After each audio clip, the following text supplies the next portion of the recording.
It's not who you know, it's who knows you. All right, don't live in a 30-day world.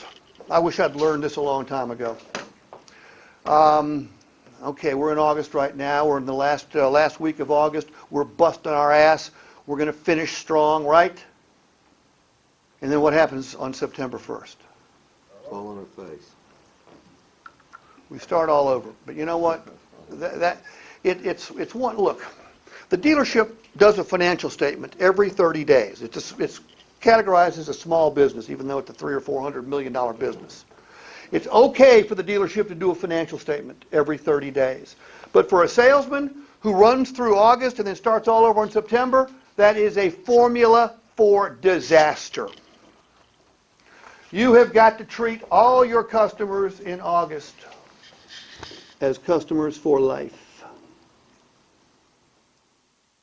Your customers you sold in January, I bet you $1.12.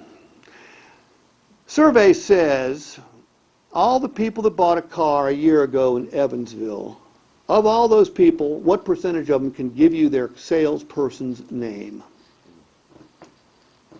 10 maybe. 10, it's between 8 and 12, so yeah. 1 out of effing 10 can tell you who they spent $37,000 with. Those damn customers. What's wrong with their memories? Ain't the customer's fault, Gunny, is it? It's our fault. He said, Steve, if you buy a car from me for the first time, it means I had to have the right car and I probably had to have the right price. It doesn't mean we've got a real relationship. He goes, a relationship starts after delivery. That's when the relationship starts. Up until then, I'm a car salesman, you're a customer. He said, for me to work you for a referral at that point is just flat annoying, if not rude. So I said, you don't believe in referrals? He goes, oh, I most assuredly do. He said, I get 20, 25 every month. So I was confused. And he explained to me that he offered his customers referrals and then stayed in touch with him every single month.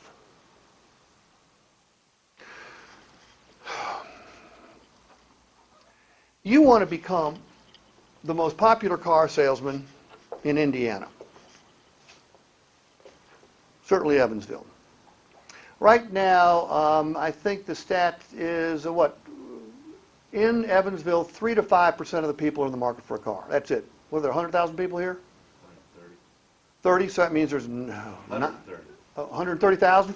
So that means there's a little over 3,000 people right now in the market for a car.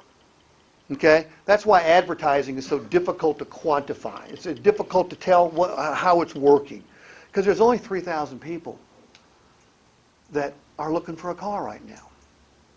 And if 100 of them woke up this morning and decided for whatever reason they were in the market for a car, new or used, what do? Call someone they trust. That would be a good idea, Jacob. Good answer. Go on the internet is what they do. Not this guy. When people wake up, they think of Tom, and they call Tom, or they email Tom, because he's the only car salesman they know. Church at dinner, and somebody says I'm in the market for a car, you think they might mention Tom's name? Because what Tom says is not who can you give me to sell a car to. What Tom says is, Chris, what do you do for a living? Make something up. Office products. Yeah. Office products.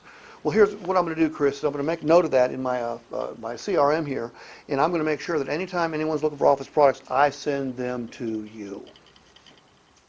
How do you think that makes a customer feel? Obligated. Obligated and completely stunned. Okay?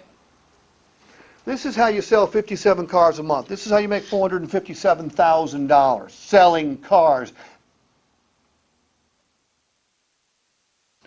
Every month, he makes hundreds and hundreds and hundreds of phone calls.